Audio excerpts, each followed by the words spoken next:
로마 제국, 세계의 중심이자 문명과 법의 정점에 서 있던 곳, 그곳의 가장 화려한 무대인 콜로세움의 거대한 그림자 아래에는 피 비린내 나는 훈련소 루두스 마그누스가 있었습니다. 당신이 그 훈련소의 차가운 돌바닥 위에 서 있다고 상상해 보십시오. 주변에는 오직 살인을 업으로 삼는 거친 사내들의 헐떡이는 숨소리와 무거운 철장 소리만 가득합니다. 그리고 당신은 로마 세계에서 가장 위험하고 끔찍한 맹세를 입 밖으로 내뱉게 됩니다. 나는 불태워지고 결박당하고 두들겨 맞고 칼에 찔려 죽는 것을 기꺼이 허락한다. 이것이 바로 사크라멘툼 글라디아토룸, 역사가 기록한 가장 잔혹한 계약인 검투사의 맹세입니다. 개뉴행 DJE 쟁컴, 개뉴행 DJE 쟁컴, 개뉴행 DJE 쟁컴. 이 짧고 건조한 몇 마디의 문장을 내뱉는 순간 당신의 육체는 더 이상 당신의 것이 아니게 됩니다. 당신은 검투사 양성소의 주인인 라니스타의 완벽한 소유물로 전락합니다. 언제 무기에 피를 묻힐지, 어떤 방식으로 싸울지, 살아서 걸어나갈지 아니면 차가운 모래 위에서 눈을 감을지는 오직 그의 손끝에서 결정됩니다. 당신은 자유와 인간으로서의 존엄성, 그리고 제국의 시민이 가질 수 있는 모든 법적 지위를 스스로 포기했습니다. 로마 법의 차가운 시선 아래에서 당신은 이제 인파미스, 즉 명예를 영원히 상실한 자입니다. 매춘부나 떠돌이 광대들과 같은 취급을 받으며 사회의 가장 밑바닥으로 곤두박질 친 것입니다. 하지만 바로 이 지점에서 우리가 그동안 스크린을 통해 보아왔던 할리우드의 화려한 영화들은 당신에게 거대한 거짓말을 속삭이고 있습니다.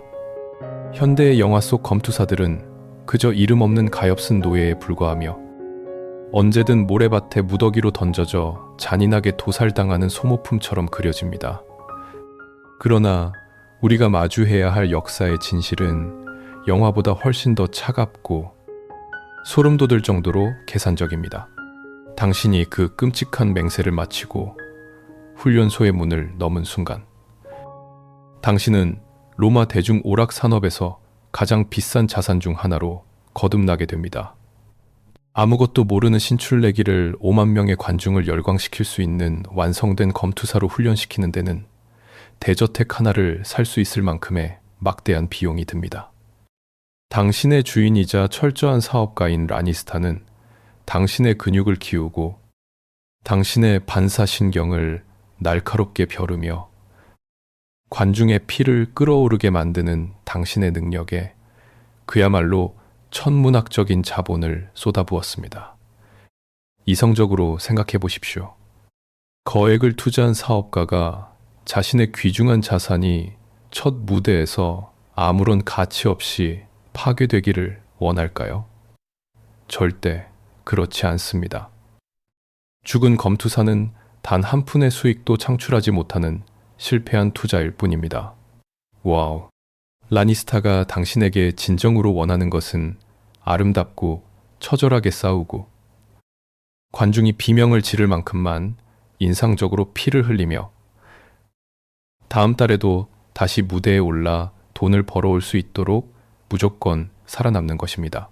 따라서 투기장에서의 사망률에 대한 진실은 당신의 예상 혹은 당신이 믿고 싶었던 극적인 비극과 완전히 다릅니다. 영화에서 묘사되는 것처럼 패배자가 무조건 목숨을 잃는 90%가 죽어나가는 지옥이 아닙니다. 심지어 2명 중 1명이 죽는 50%의 생존 게임도 아닙니다. 로마 제국 시대, 제대로 관리되고 통제된 투기장에서 벌어지는 전투의 사망률은 대략 10명 중 1명꼴이었습니다.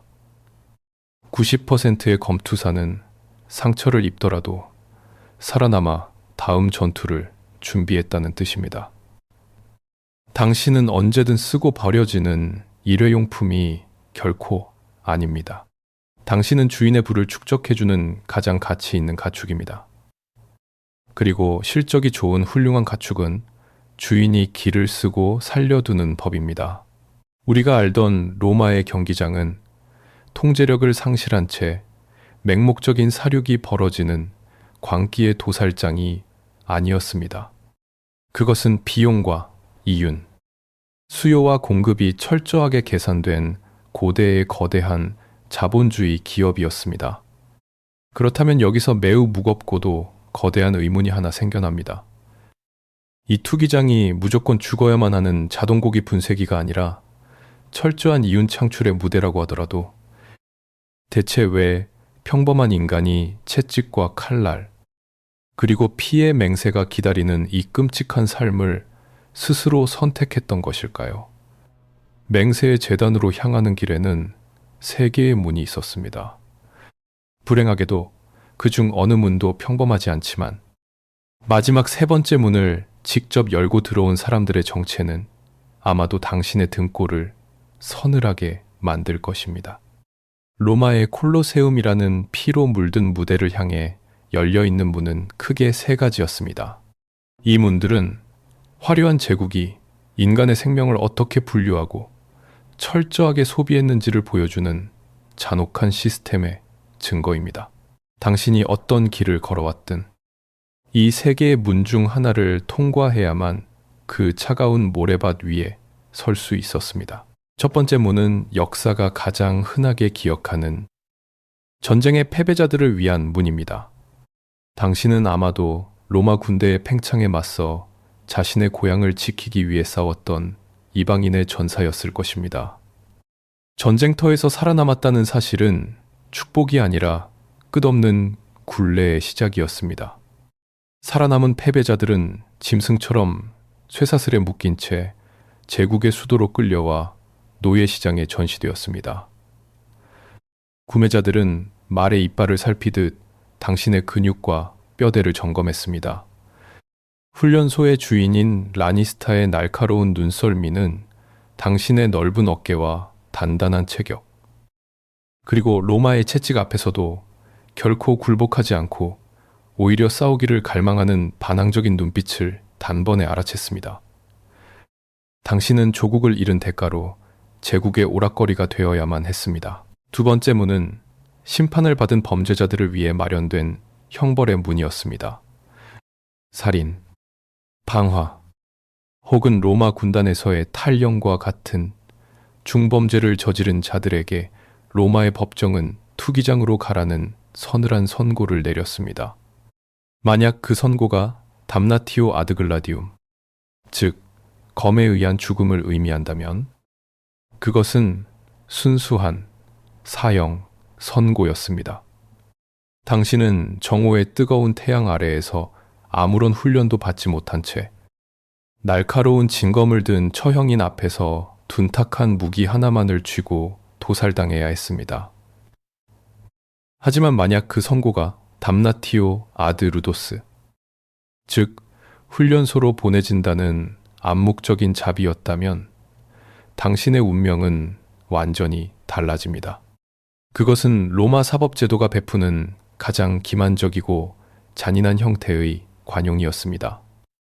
당신은 죽은 목숨이나 다름없었지만 훈련소에서 검투사로 훈련받으며 잘 싸워낸다면 아주 희박한 확률로 자유를 되찾을 수 있다는 희망의 고문을 감내해야 했습니다. 그러나 역사가 우리에게 오랫동안 숨기려 했던 가장 기이하고 충격적인 진실은 바로 세 번째 문에 있습니다. 수많은 영화와 소설의 묘사와는 달리 투기장 모래 위에서 피를 흘리던 이들 중 무려 20%는 쇠사슬에 끌려온 노예나 형벌을 받은 범죄자가 아니었습니다. 그들은 스스로 제 발로 훈련소에 걸어 들어와 그 끔찍한 사크라멘툼 글라디아토rum을 맹세하고 보통 5년이라는 긴 시간의 계약서에 서명한 완벽하게 자유로운 로마의 시민들이었습니다. 대체 왜 멀쩡한 자유민이 스스로 인간으로서의 명예를 버리고 누군가의 재산이자 가축이 되기를 자처했을까요? 그 비극적인 해답은 화려한 대리석으로 덮인 로마 제국의 이면, 극단적인 빈부격차와 사회적 모순 속에 있었습니다. 화려한 제국의 수도 이면에는 수많은 빈민들이 더럽고 비좁은 임대 아파트에서 굶주림과 질병으로 죽어가고 있었습니다. 견딜 수 없는 가난에 시달리거나 고리 대금업자의 빚더미에 짓눌려 가족마저 노예로 팔려갈 위기에 처한 자들에게 로마는 자비가 없는 도시였습니다. 또한 평생을 전쟁터에서만 보내느라 평화로운 민간 사회에서는 아무런 기술도 없이 버려진 퇴역 군인들에게도 사회는 너무나 냉혹했습니다. 길거리에서 비참하게 굶어 죽느니 차라리 자신의 육체를 라니스타에게 팔아넘기고 배불리 먹으며 싸우는 것이 훨씬 더 이성적이고 합리적인 생존 전략이었습니다. 검투사가 된다는 것은 고대 로마 사회에서 개인이 선택할 수 있는 가장 비극적인 형태의 파산 선고이자 목숨을 담보로 인생의 밑바닥에서 탈출할 수 있는 유일한 비상구였습니다. 빈곤 외에도 평범한 사람들을 죽음의 모래밭으로 끌어당기는 치명적인 독이 하나 더 존재했습니다.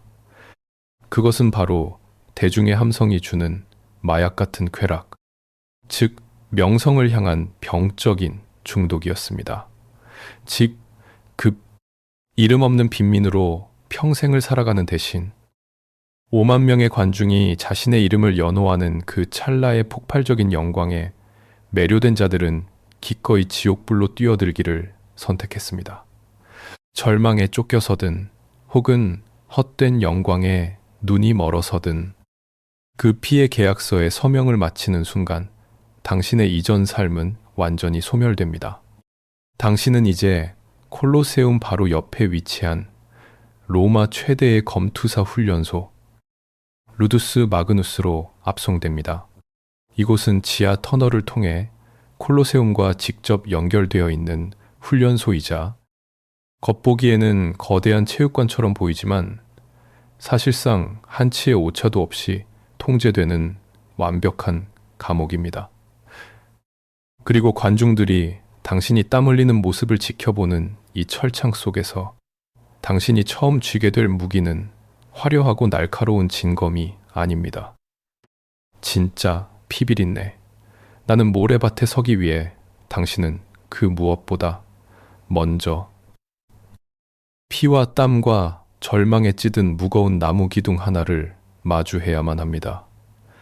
루두스 마그누스는 거대한 투기장의 축소판을 품고 있는 기묘한 요새이자 완벽한 감옥이었습니다. 그 훈련소 한가운데에는 3,000명의 관중을 수용할 수 있는 타원형의 경기장이 자리 잡고 있었습니다. 로마인들은 검투사들이 투기장에서 피를 흘리며 싸우는 본 경기뿐만 아니라 이들이 거친 숨을 내쉬며 땀 흘리는 훈련 과정조차 돈을 지불하고 구경하는 기형적인 오락거리로 만들었습니다. 당신의 일상은 이곳에서 철저히 통제됩니다. 당신에게 허락된 공간은 안락한 방이 아니라 차가운 돌벽과 얇은 매트리스, 그리고 요강 하나가 전부인 좁고 어두운 감방입니다. 이 문은 항상 밖에서 굳게 잠겨 있으며 주인이 음식을 줄 때만 먹고 허락할 때만 잠들며 명령이 떨어지면 기계처럼 훈련장으로 끌려나가야 합니다. 이 잔혹한 계급 사회의 가장 밑바닥에 던져진 신출내기, 즉 티로라는 칭호를 단 당신이 매일 마주해야 하는 첫 번째 상대는 숨을 쉬는 사람이 아닙니다. 그것은 땅에 깊숙이 박혀있는 6피트짜리 무심한 나무 기둥, 팔루스입니다. 진짜 무기를 쥐어보기 전 당신은 수개월 동안 오직 이 나무 기둥만을 상대하며 뼈를 깎는 고통을 견뎌야 합니다.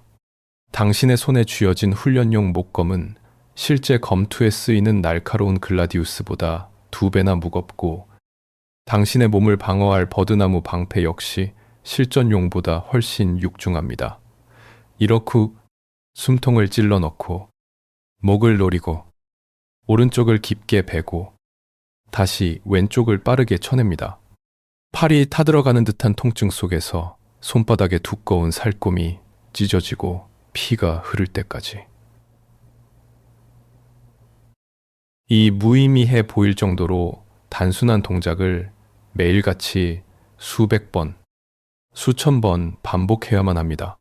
이 끔찍한 반복 훈련의 이면에는 놀랍도록 우아하고 실용적인 논리가 숨어 있습니다.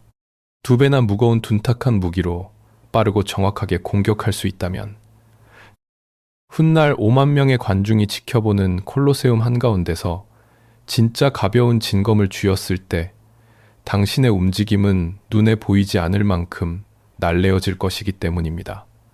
이 모든 훈련 과정을 매의 눈으로 지켜보는 이들은 닥토레스라 불리는 노련한 은퇴 검투사들입니다. 그들은 투기장의 지옥에서 살아남아 자유의 상징을 하사받은 생존의 달인들이며 당신이 피투성이 모래밭에서 살아서 걸어 나올 수 있도록 자신의 뼈저린 경험을 당신의 근육 속의 본능으로 각인시키는 자들입니다. 하지만 혹독하고 치열한 훈련 과정에서 부상은 피할 수 없는 숙명과도 같습니다.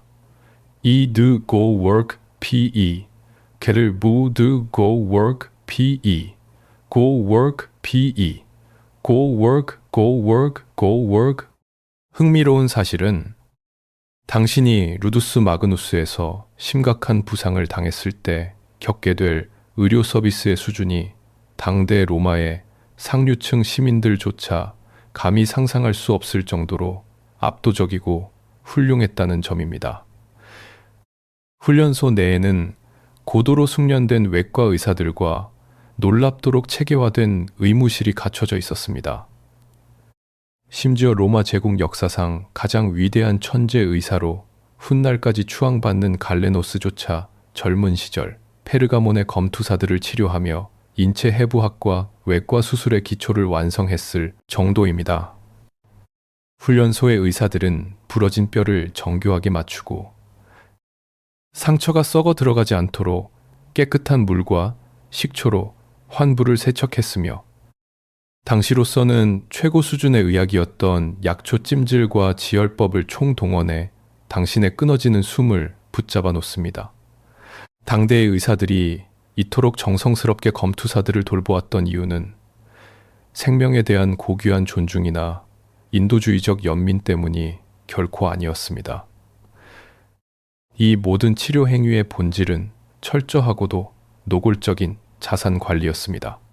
당신의 주인이자 철두철미한 사업가인 라니스타에게 훈련된 검투사는 어지간한 저택 한 채 값과 맞먹는 막대한 자본이 투입된 걸어 다니는 금고와 같았습니다. 상처가 감염되어 죽어버리거나 뼈가 잘못 붙어 다리를 절게 된 검투사는 더 이상 콜로세움의 관중을 열광시킬 수 없었으므로 그것은 즉각적인 대형 투자 실패를 의미했습니다.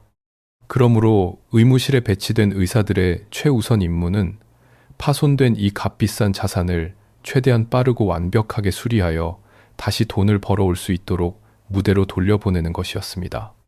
가장 헌신적인 의술의 이면에는 인간의 목숨을 철저하게 경제적 가치로만 환산하고 관리하는 고대 자본주의에 소름 끼치는 냉혹함이 자리 잡고 있었던 것입니다.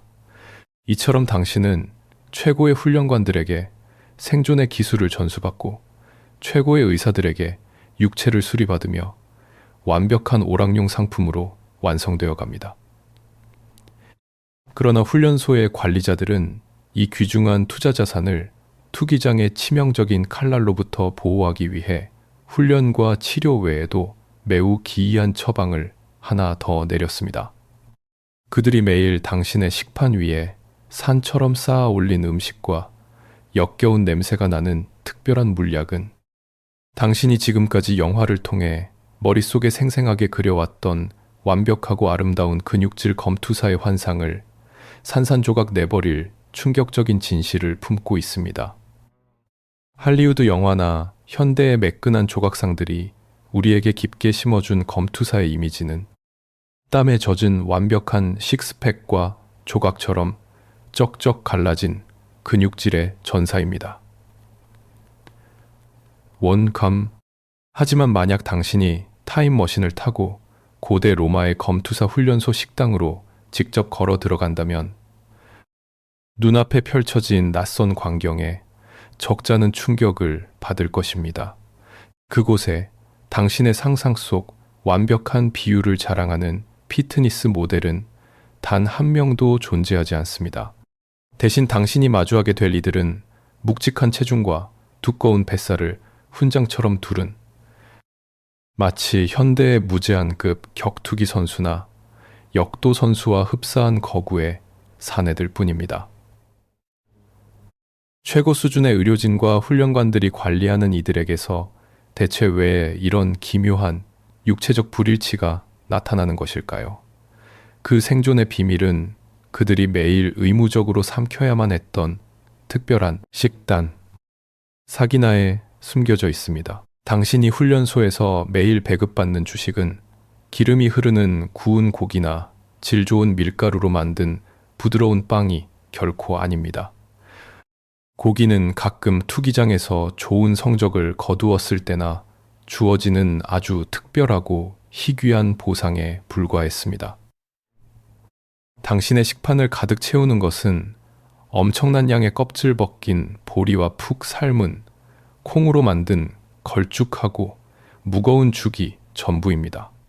당시 일반 로마 시민들은 검투사들을 가리켜 호르데아리이, 즉 보리를 먹는 자들이라는 약간의 조롱이 섞인 별명으로 불렀습니다. 거기에 말린 과일이나 짠 치즈, 그리고 드물게 배급되는 채소 약간이 식단의 전부였습니다. 현대 영양학의 관점에서 본다면 이 탄수화물 폭탄 같은 퍽퍽한 식단은 끔찍한 영양 불균형처럼 보일지도 모릅니다. 그러나 훈련소의 의사들과 라니스타는 지금 자신들이 얼마나 정교한 생물학적 무기를 만들어내고 있는지 완벽하게 이해하고 있었습니다. 이 텁텁한 보리죽과 함께 당신이 매일 아침 코를 쥐어 맞고 반드시 마셔야 하는 기괴한 음료가 하나 더 있습니다. 그것은 바로 동물의 뼈를 새까맣게 태워 만든 젤을 식초 섞인 물에 진하게 녹여낸 역겨운 맛의 탁한 뼛가루 물약입니다. 현대의 고고학자들이 터키 에페소스에 위치한 거대한 검투사 공동묘지를 발굴하여 남겨진 뼈들을 분석했을 때 학자들은 검투사들의 골밀도가 동시대 일반 로마 시민들보다 비정상적으로 높다는 사실을 발견하고 경악했습니다. 이 끔찍한 맛의 잿물 음료는 오늘날의 최상급 스포츠 선수들이 매일 챙겨 먹는 고농축 칼슘 보충제와 완벽하게 동일한 역할을 수행하고 있었습니다. 훈련소는 투기장의 격렬한 타격 속에서 당신의 뼈가 부러지거나 쉽게 으스러져 값비싼 자산이 훼손되는 것을 막기 위해 뼛속의 밀도까지 철저하게 통제하고 관리했던 것입니다. 막대한 양의 보리죽을 먹여 당신의 복부와 전신에 두꺼운 지방을 찌우는 데에는 생존을 향한 놀랍도록 섬세하고도 노골적인 계산이 깔려 있습니다. 보리와 콩이 만들어낸 이 푹신하고 두꺼운 피하 지방은 토흑성구에서 다로고만드로 토흑성구의 서리 바르공, 근육 위를 덮어주는 고대인들만의 천연 방검복이었습니다. 콜로세움 한가운데서 상대방의 날카로운 칼날이 당신의 몸을 깊게 베었을 때 그 칼날은 즉각적으로 치명적인 주요 혈관이나 신경줄기, 내부 장기를 타격하는 대신 두껍게 쌓인 지방층을 먼저 가르고 지나가게 됩니다. 이것이 바로 제국의 정치인들과 관중, 그리고 사업가들이 원했던 완벽한 오락의 조건이었습니다. 얕게 베인 피하 지방층에서는 붉고 선명한 피가 뿜어져 나옵니다. 스탠드를 가득 채운 5만 명의 관중들은 당신의 붉은 피가 모래를 흠뻑 적시는 자극적이고 잔혹한 시각적 스펙터클에 미친 듯이 열광하며 자신들의 입장료가 아깝지 않다고 느낍니다. 하지만 정작 그 끔찍한 시각적 연출의 중심에서 피를 흘리는 당신의 주요 동맥과 신경은 두꺼운 뱃살 덕분에 완벽하게 무사합니다. 상처는 화려하게 벌어지지만 생명에는 지장이 없습니다. 당신은 관중들의 굶주린 시선을 위해 피를 흠뻑 흘려주되 결코 허무하게 죽어버리지 않고 상처를 꿰맨 뒤 다음 달에 다시 경기장에 설 수 있는 끈질긴 생명력을 얻게 되는 것입니다. 미학적인 외모를 과감히 희생하여 생존의 확률을 극대화하는 이 기막힌 인체의 전술은 검투사가 단순히 맹목적인 폭력을 소비하는 희생양이 아니라 고도로 계산된 비즈니스의 정점임을 거듭 증명합니다. 두터운 지방층의 보호 아래 단련된 기술을 품고 검투사들은 마침내 빛나는 무대로 나아갈 준비를 마칩니다. 그러나 그들이 진정한 주인공으로서 투기장의 중심에 서기 전 그 거대한 모래밭은 자신들보다 훨씬 더 비천한 자들이 흘리는 절망적인 핏물로 먼저 뜨겁게 달구어져야만 했습니다. 경기 전날 밤 콜로세움의 거대한 그림자가 로마를 덮을 때 내일 피를 흘릴 자들을 위한 기묘한 연회가 열립니다. 로마인들은 이를 체나, 리베라, 즉 최후의 만찬이라 불렀습니다. 이 연회는 내일 죽을지도 모르는 자들을 위한 은밀하고 조용한 위로의 자리가 절대 아닙니다. 로마의 평범한 시민들부터 상류층 귀족들까지 누구나 자유롭게 참석하여 내일 투기장에 오를 검투사들의 얼굴과 몸을 노골적으로 뜯어볼 수 있는 철저한 공개 전시장이었습니다. 어떤 이들은 내일 거액의 돈을 걸기 위해 경주마의 근육과 치아를 살피듯 당신의 눈빛과 체격을 냉정하게 평가합니다. 또 어떤 이들은 그저 곧 피를 흘리며 죽어갈지도 모르는 인간의 얼굴을 가까이서 보고 싶다는 병적인 호기심으로 당신을 빤히 쳐다봅니다. 훈련소의 일상에서는 구경조차 할 수 없었던 최고급 고기와 달콤한 꿀을 바른 진귀한 음식들이 눈앞에 산처럼 쌓여 있지만 낯선 자들이 자신이 내일 살아남을 확률을 큰 소리로 계산하는 것을 들으며 평온하게 식사를 할 수 있는 자는 없습니다. 이 끔찍한 만찬이 끝난 후 어두운 감방으로 돌아가 숙면을 취하는 검투사는 단 한 명도 존재하지 않았습니다. 마침내 날이 밝고 로마의 하루를 지배하는 잔혹하고 정교한 피의 시간표가 거대한 톱니바퀴처럼 작동하기 시작합니다. 투기장의 하루는 결코 당신을 중심으로 돌아가지 않습니다. 당신은 가장 마지막에 등장하는 화려한 메인 이벤트이며 제국의 위대함과 부를 과시하는 철저한 순서의 맨 끝자락에 위치해 있습니다. 아침의 첫 무대는 베나티오, 즉 야생 동물 사냥으로 화려하게 막을 올립니다. 아프리카의 황금빛 사자, 게르마니아의 짙은 숲에서 온 불곰, 나일강의 거대한 악어 등 제국의 가장 먼 변방에서 막대한 비용을 들여 포획한 희귀한 맹수들이 모래밭에 풀려납니다. 맹수 전문 사냥꾼인 베스티아리들이 이들을 잔혹하게 도살하며 제국이 자연마저 정복했음을 증명합니다.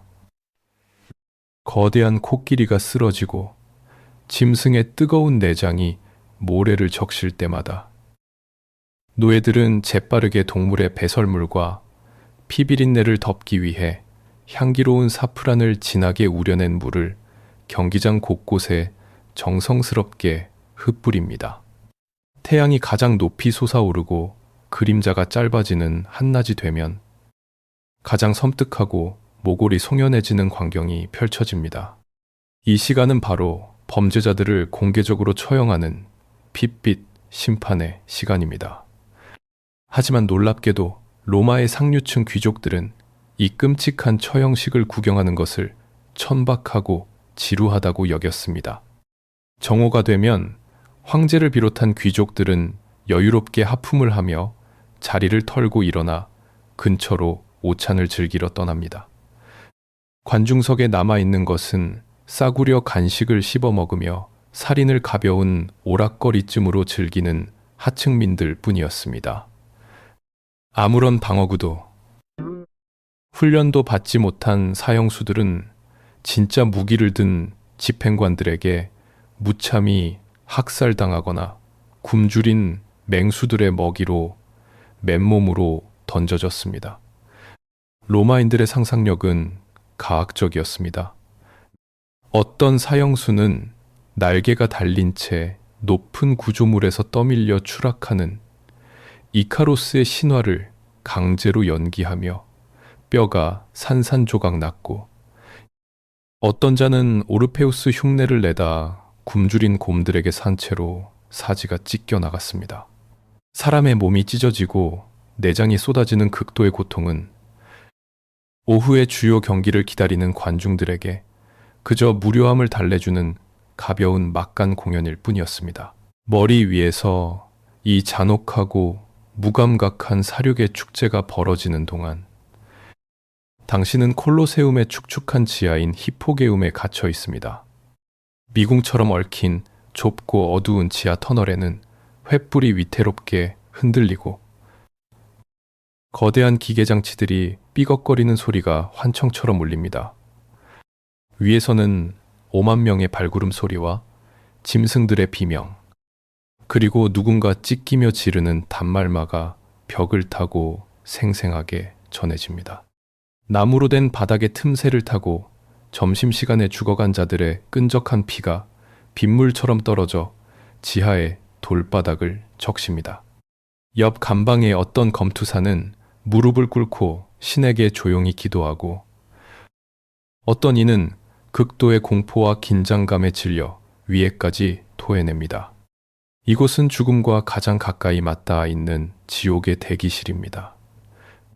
당신은 오늘 상대해야 할 자가 14번을 싸워 2번을 친 노련한 무르밀로라는 절망적인 사실만을 전해 들은 채 무거운 침묵 속에서 심장박동을 억누르며 자신의 차례를 기다려야 합니다.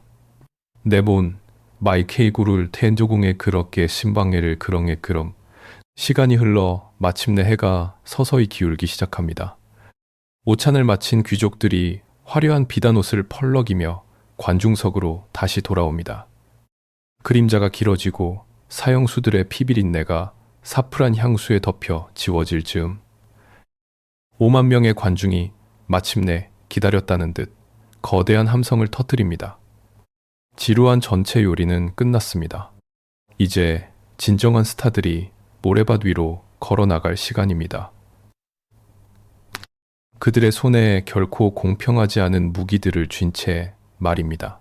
어두운 지하 터널을 지나 묵직한 철문이 열리면 눈을 찌르는 오후의 강렬한 햇빛과 함께 5만 명의 관중이 내뿜는 거대한 함성이 물리적인 압력처럼 당신의 가슴을 사정없이 때립니다. 콜로세움의 거대한 캔버스 지붕인 벨라리움을 뚫고 들어온 호박색 햇살이 하얀 모래를 비추고 공기 중에는 사프란 향수와 인간의 땀, 그리고 죽은 짐승들의 피 냄새가 소름 끼치도록 뒤섞여 있습니다. 투기장 양끝에서 당신과 상대방이 걸어나와 서로를 마주봅니다. 이 순간 현대의 우리가 흔히 짐작하는 길거리의 야만적인 난투극이나 아무런 규칙 없는 개싸움은 벌어지지 않습니다. 검투사의 전투는 철저하게 규격화된 스포츠이자 정교하게 짜인 하나의 폭력적인 예술작품이었습니다. 그 증거로 두 검투사 사이에는 길다란 나무 지팡이를 든 은퇴한 베테랑 검투사 오더를 이의를 강저, 궁건개든 그 강정관, 그 당정관, 즉 순마 루디스라 불리는 심판이 굳건하게 서 있습니다. 그는 전투가 지루해지거나 한쪽이 시간을 끌면 언제든지 경기를 중단시킬 수 있었고, 두 전사가 잠시 숨을 고르거나 관중들이 멋진 기술에 환호할 수 있도록 싸움의 흐름을 지휘했습니다. 이것은 맹목적인 살육이 아니라 관중이 룰을 완벽하게 이해하고 엄격한 판정이 집행되기를 기대하는 고도의 프로 스포츠였습니다. 이 피비린내 나는 스포츠의 가장 매혹적이고 잔인한 비밀은 바로 불균형에 있습니다. 현대의 격투기 스포츠는 체중과 무기를 철저히 맞춰 완벽한 공평함을 추구하지만, 영악한 로마인들은 완전히 다른 심리적 진리를 꿰뚫고 있었습니다. 그것은 바로 완벽하게 공평한 싸움은 금방 지루해진다는 사실이었습니다. 체격과 장비가 똑같은 두 사람이 지루하게 공방을 주고받는 것은 관중의 끓어오르는 피를 만족시키지 못합니다. 극적인 긴장감을 창조하기 위해 로마의 기획자들은 철저하게 이질적이고 비대칭적인 무기와 방어구를 두 사람에게 쥐어주었습니다. 예를 들어 묵직한 투구와 거대한 직사각형 방패, 짧은 검으로 무장한 무르밀로는 로마 군단을 상징하는 움직이지 않는 거대한 벽과 같습니다. 그를 상대하는 투사는 주로 민첩한 트라엑스입니다. 그는 작고 둥근 방패와 상대의 철벽 방어를 피해 목을 곧바로 노릴 수 있는 독특하게 구부러진 칼을 듭니다. 한쪽은 압도적인 방어력과 힘을, 다른 한쪽은 변칙적인 궤적과 날렵한 속도를 자랑합니다. 관중들은 모루와 망치 중 어느 것이 먼저 깨질지 숨을 죽이고 지켜보았습니다. 하지만 투기장 전체를 가장 광적인 아드레날린으로 몰아넣는 비대칭의 백미는 따로 있었습니다. 가장 위험하면서도 짜릿한 역할을 맡은 검투사, 바로 레티아리우스입니다. 이 그물 투사의 손에는 무거운 그물 하나와 기다란 삼지창, 그리고 짧은 단검만이 들려 있습니다. 놀랍게도 그에게는 머리를 보호할 투구도, 칼날을 막아낼 방패도, 심장을 덮을 흉갑도 주어지지 않습니다.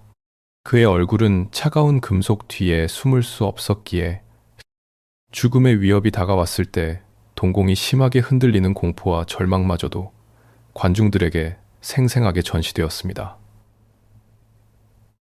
그를 사냥하는 상대는 세쿠토르라 불리는 중무장한 추격자입니다.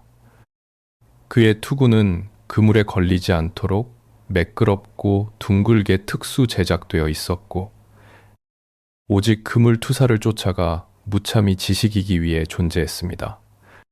무거운 장갑을 두른 추격자는 맹렬하게 거리를 좁히려 하고, 방어구가 없는 그물 투사는 필사적으로 거리를 유지하며 상대를 지치게 만들고 방어구의 틈새로 삼지창을 깊숙이 찔러 넣어야만 합니다. 단 한 번이라도 거리가 좁혀지면 방어구가 없는 가녀린 육신은 끔찍하게 찢겨 나갈 것입니다. 이 정교한 불균형의 미학 속에서 검투사들은 서로의 치명적인 약점을 파고들며 생사를 건 체스를 두었습니다. 그들의 무기는 단지 사람을 찌르는 쇳덩어리가 아니라 로마인들이 인간의 심리와 공포를 조작하기 위해 발명해낸 가장 천재적이고 잔혹한 도구였습니다. 돌을 로마인들이 인간의 심리와 공포를 조작하기 위해 제제제계 대장에 이공필원동 농했습니다. 5만 명의 관중은 핏물이 튀고 금속이 비명을 지르는 소리 속에서 이 불공평한 조건이 만들어내는 극적인 서사에 도취되어 이성을 잃고 열광했습니다. 15분 남짓한 짧고도 영원 같은 전투가 이어지고, 땀은 붉은 피와 함께 뒤섞여 모래를 진득하게 적십니다. 그리고 마침내 한쪽이 치명적인 타격을 입고 쓰러져 무기를 버리고 하늘을 향해 집게 손가락을 치켜듭니다.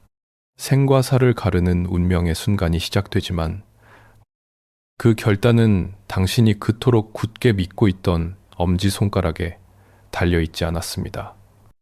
모래밭 위로 거친 숨소리가 흩어지고 마침내 무자비한 승패가 갈립니다. 치명적인 상처를 입어 피를 흘리거나 완전히 기력이 다해 더 이상 버틸 수 없게 된 투사는 쥐고 있던 무기를 바닥에 힘없이 떨어뜨립니다.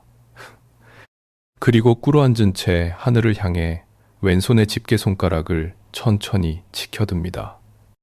이것이 바로 패배자가 자신의 목숨을 구걸하는 침묵의 외침, 미시오의 순간입니다.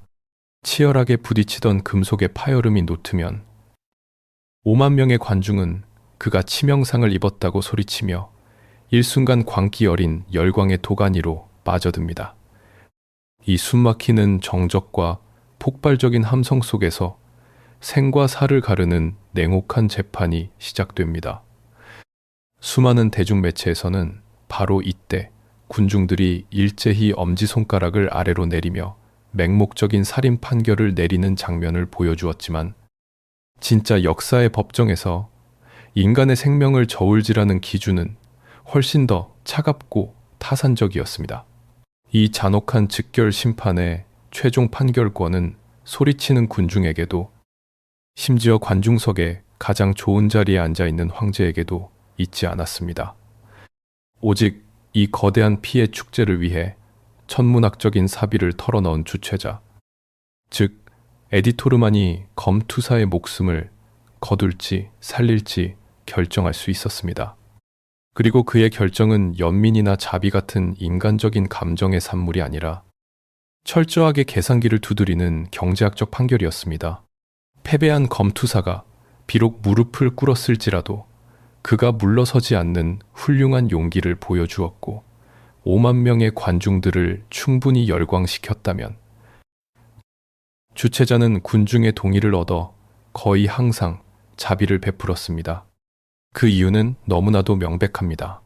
만약 훌륭하게 싸운 검투사에게 무턱대고 죽음을 명령한다면 주최자는 그 값비싼 자산을 잃은 훈련소 주인에게 막대한 시장 가치 전액을 위약금으로 현금 배상해야만 했기 때문입니다.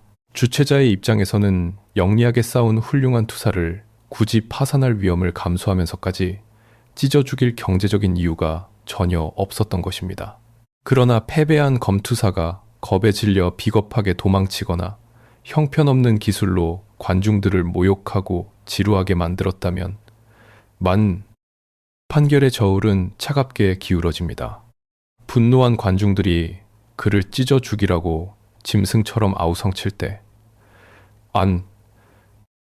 야심 넘치는 정치인이기도 한 주최자는 군중의 지지와 표심이라는 정치적 이익을 얻기 위해 기꺼이 자신의 지갑을 열었습니다. 거액의 배상금을 지불하는 출혈을 감수하고서라도 죽음을 명령하는 것이 남는 장사라고 판단한 것입니다. 이때 역사가 남긴 그 유명한 손가락의 몸짓이 투기장을 뒤덮습니다. 당대의 기록들은 관중들이 손가락을 돌렸다고 증언하지만 그 방향이 하늘을 향했는지 바닥을 향했는지 아니면 목을 긋는 시경으로 옆을 향했는지 학자들은 아직도 완벽한 결론을 내리지 못했습니다. 우리가 맹신하는 엄지손가락을 아래로 내리는 제스처는 후대의 화가들이 만들어낸 매혹적이고 극적인 오해일 가능성이 매우 높습니다. 관중의 핏발선 눈빛과 주최자의 냉혹한 손익 계산이 죽음으로 귀결되면 투기장에는 에트루리아의 죽음의 악마인 카룬의 기괴한 복장을 한 처형인이 육중한 망치를 들고 걸어 나옵니다. 사형 선고를 받은 검투사는 도망치거나 눈물을 흘리며 살려달라고 구걸하지 않습니다. 그것은 엄격하게 금지된 굴욕이었습니다. 그는 묵묵히 모래 위에 꿇어앉아 적의 칼날을 향해 스스로 목을 길게 뺍니다. 마지막 순간까지 로마인들이 그토록 숭배하는 굽히지 않는 강인한 전사로서 위엄있게 죽음을 맞이해야만 했고 마침내 악마의 둔탁한 망치가 쓰러진 자의 두개골을 산산조각 내며 그 길고 잔인했던 고통에 종지부를 찍습니다. 생명은 곧 비용이었고 죽음조차도 철저하게 기획되고 연출된 무대 장치에 불과했습니다. 목숨을 건진 자들만이 피투성이가 된 채 터널을 걸어 나갔습니다. 그 문을 무사히 살아서 걸어 나온다면 당신의 법적 신분은 여전히 사회의 가장 밑바닥을 기어다니는 비천하고 권리 없는 노예일 뿐입니다. 하지만 역설적이게도 당신은 동시에 제국 전역의 여인들이 가장 열렬하게 갈망하는 단 한 명의 남자가 되어 있을 것입니다. 투기장에서 목숨을 건진 당신이 훈련소의 좁고 어두운 감방으로 돌아오면 끔찍한 현실은 조금도 변하지 않은 것처럼 보입니다. 당신은 여전히 누군가의 완벽한 소유물이며 거친 보리죽을 억지로 삼켜야 하고 단 한 육개 땅도 소유할 수 없으며 로마 법정에서 증언할 자격조차 완전히 박탈당한 가장 비천한 존재입니다. 사회적 지위로만 본다면 거리의 불황자나 다를 바 없는 인파미스의 굴레에 묶여 있습니다. 하지만 당신이 감방의 철창 너머로 한 걸음만 밖으로 나가면 완전히 다른 세상이 눈앞에 펼쳐집니다. 당신은 정치가나 장군이 아님에도 불구하고 제국에서 가장 유명하고 거대한 문화적 권력을 손에 쥔 고대 세계 최초의 대중적인 아이돌이자 슈퍼스타이기 때문입니다. 서기 79년 거대한 화산재에 묻혀버린 폼페이의 붉은 벽돌벽에는 이들의 엄청난 인기를 생생하게 증명하는 낙서들이 선명하게 새겨져 있습니다.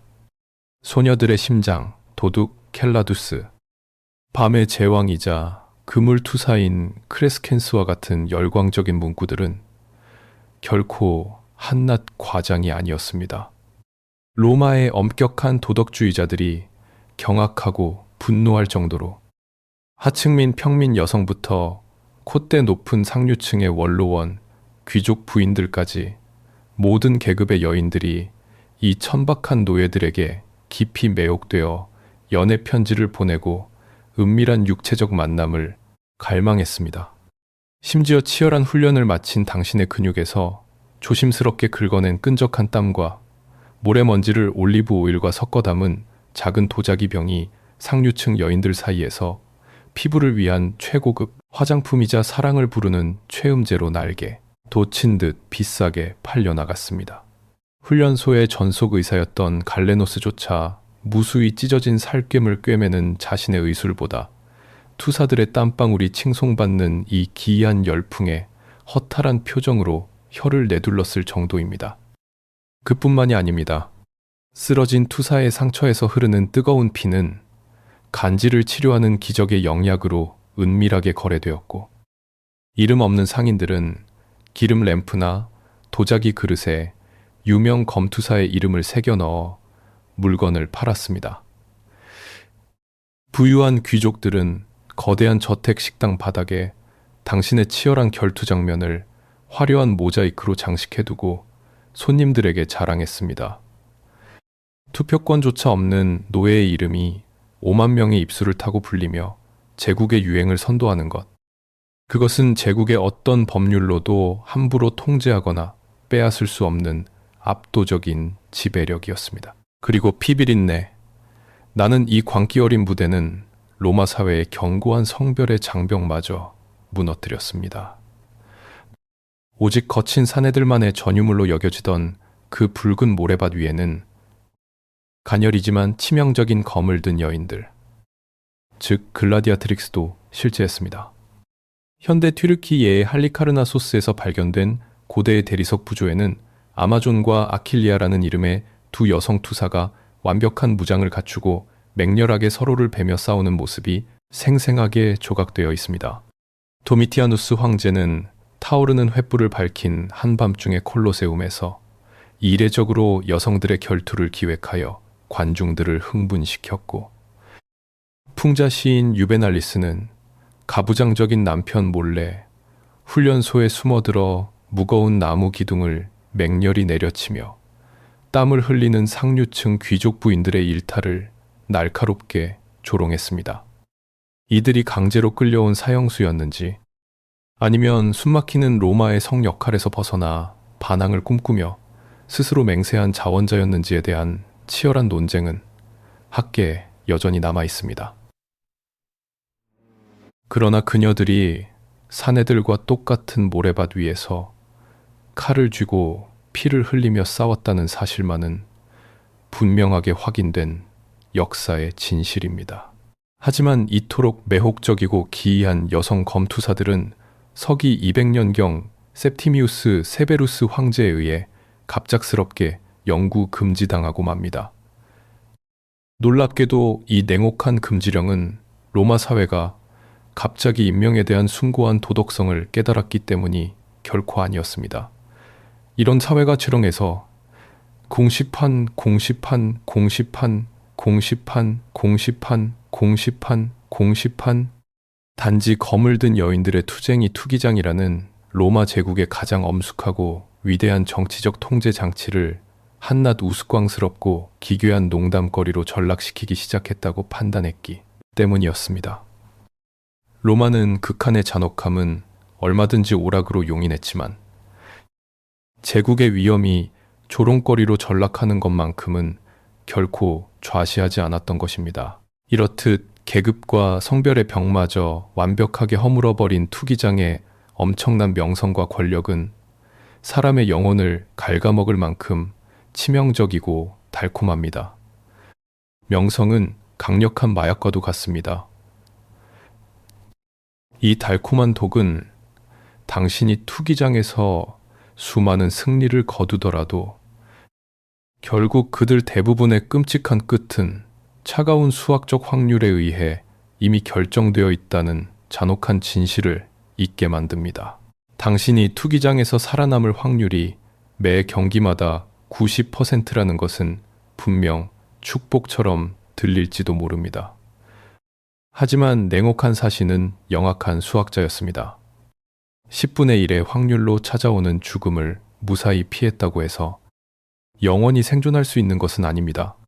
평균적으로 검투사들은 1년에 2번에서 3번 정도 콜로세움의 모래를 밟았습니다. 단 몇 번의 경기는 운 좋게 목숨을 부지할 수 있겠지만 그 잔혹한 생존 도박을 20번 연속으로 반복하면 어떻게 될까요? 90%의 생존 확률을 20번 연속으로 통과할 수 있는 수학적 확률은 불과 15% 아래로 곤두박질 칩니다. 아무리 압도적인 기술로 무장하고 두꺼운 지방층으로 몸을 감쌌다 해도 누적된 덧셈과 곱셈은 결국 당신을 차가운 무덤으로 이끌고 맙니다. 묘비석에는 30번 이상 승리한 전설적인 이름들도 드물게 남아있지만 터키 에페소스의 묘지에서 발굴된 수많은 유골들은 그들이 대부분 20대의 젊은 나이에 처형인의 망치에 두개골이 부서져 짧고 끔찍한 생을 마감했음을 증명합니다.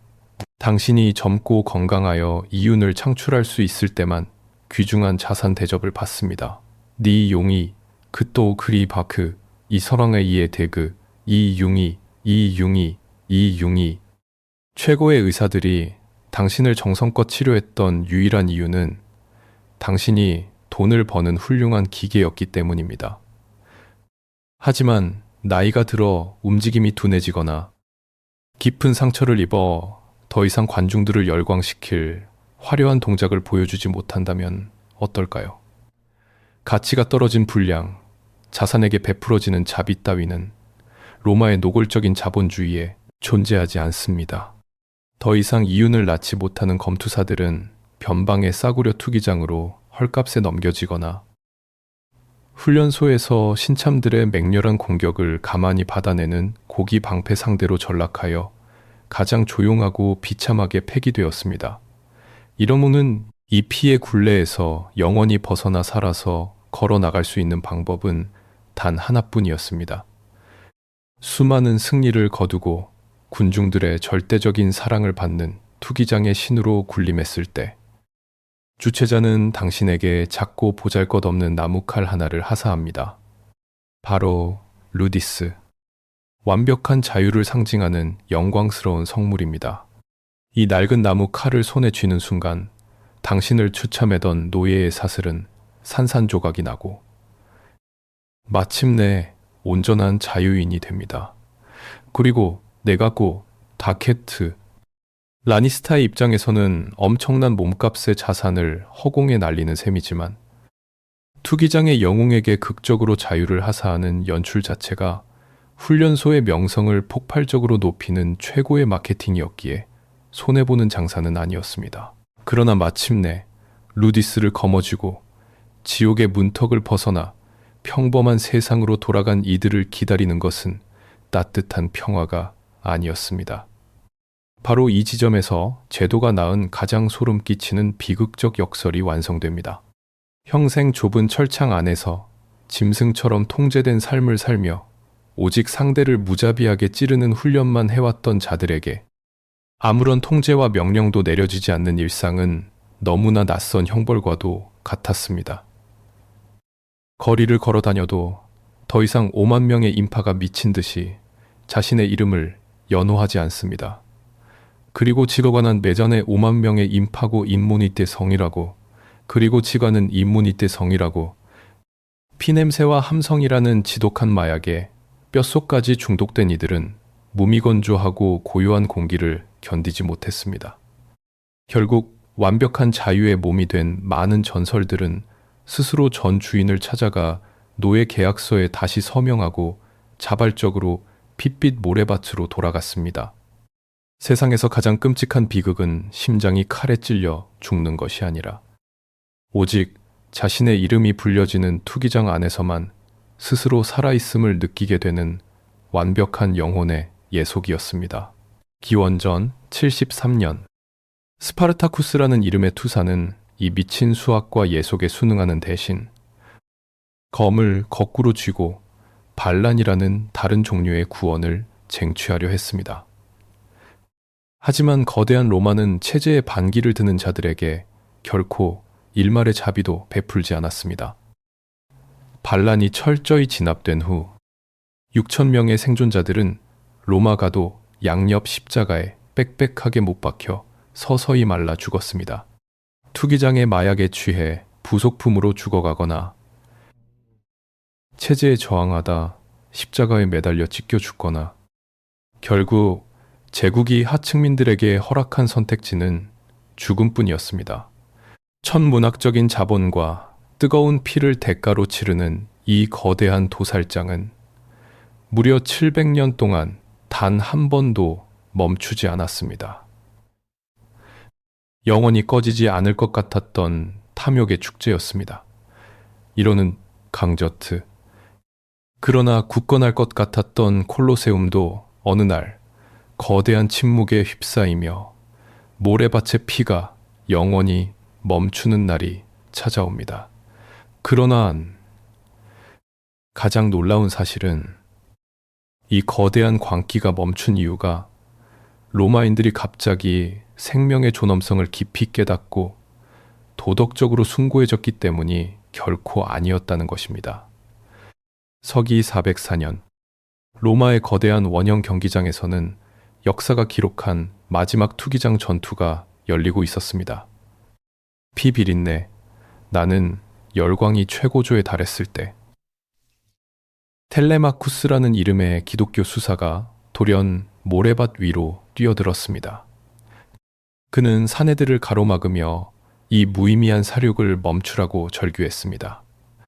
그러나 오락을 방해받아 격노한 5만 명의 관중들은 수사를 향해 무자비하게 돌을 던졌고 그는 콜로세움의 모래 위에서 처참하게 돌에 맞아 순교했습니다. 얼마 지나지 않아 로마 황제는 검투사 경기를 전면적으로 금지하는 칙령을 내렸습니다. 많은 역사책들은 이 극적인 사건을 두고 기독교의 숭고한 도덕성이 마침내 야만적인 로마의 폭력을 굴복시켰다고 아름답게 포장합니다. 하지만 이 장대한 피의 서사시를 꿰뚫는 진짜 진실은 한 명의 성인이나 종교적 도덕심에 있지 않았습니다. 진실은 역사책의 윤리적인 문장이 아니라 텅 비어버린 제국의 금고 안에 있었습니다. 검투사라는 거대한 오락산업을 유지하기 위해서는 천문학적인 자본이 끊임없이 투입되어야만 했습니다. 최상급의 의료진을 고용하고 엄청난 양의 식량을 조달하며 제국 변방에서 희귀한 야생 동물들을 포획해 운송하고 죽은 검투사의 몸값을 훈련소 주인에게 현금으로 배상하기 위해서는 막대한 국가 예산과 귀족들의 사제가 필요했습니다. 그러나 이 시기 로마 제국은 이미 멸망을 향해 끝없이 추락하고 있었습니다. 이민족의 침입으로 국경은 무너졌고 극심한 초인플레이션이 경제를 파탄냈으며 물류의 공급망은 완전히 붕괴되었습니다. 황제와 권력자들은 더 이상 이 잔혹하고 화려한 쇼를 후원할 돈이 없었습니다. 자본이 메말라 버리자 수백 년을 이어오던 피해 공급도 자연스럽게 멈췄습니다. 검투사를 탄생시킨 것은 결국 자본이었고 검투사를 죽인 것 역시 도덕이 아니라 파산해버린 자본이었습니다. 제국은 돈이 없어 경기를 유지할 수 없는 자신들의 무능함을 도덕과 종교라는 훌륭한 명분으로 우아하게 포장했을 뿐입니다. 오늘날 로마의 심장부에 서 있는 콜로세움은 반쯤 무너져 내린 거대한 폐허입니다. 피와 땀으로 얼룩졌던 새하얀 모래는 온데간데 없이 사라졌고 짐승들과 투사들이 공포에 떨며 대기하던 지하 터널만이 앙상한 뼈대처럼 햇빛 아래 노출되어 있습니다. 매년 수백만 명의 관광객들이 이곳을 찾아와 웅장한 돌벽을 어루만지며 과거 로마인들의 야만성에 몸서리를 칩니다. 그리고 우리는 그 참혹한 무대를 보며 인류가 과거의 잔혹함에서 벗어나 훨씬 더 이성적이고 문명화된 사회로 진보했다고 굳게 믿고 싶어 합니다. 하지만 잠시 눈을 감고 그 오래된 돌벽에 가만히 귀를 기울여 보십시오. 1600년 전 죽어간 5만 명의 관중들이 내뿜던 그 광기 어린 함성이 진정으로 이 세상에서 사라졌을까요? 타인의 고통과 몰락을 구경하며 자신의 팍팍한 삶을 위로받고 누군가 피 흘리는 모습을 통해 찰나의 쾌락과 오락을 소비하려는 인간 본연의 잔혹한 갈망은 결코 단 한 발자국도 진화하지 않았습니다. 우리는 더 이상 사람들을 강제로 좁은 모래밭으로 끌고 와 날카로운 칼을 쥐어주지 않습니다. 대신 우리는 가상의 망이라는 형체가 없고 끝없이 넓은 보이지 않는 거대한 투기장을 발명해냈습니다.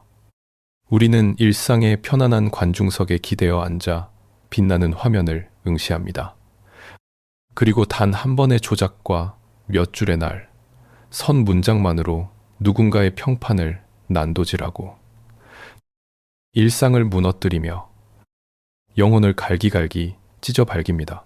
우리는 손에 피 한 방울 묻히지 않고 타인의 삶을 파괴하며 그것을 정의나 소문이라는 이름의 가벼운 오락으로 소비합니다.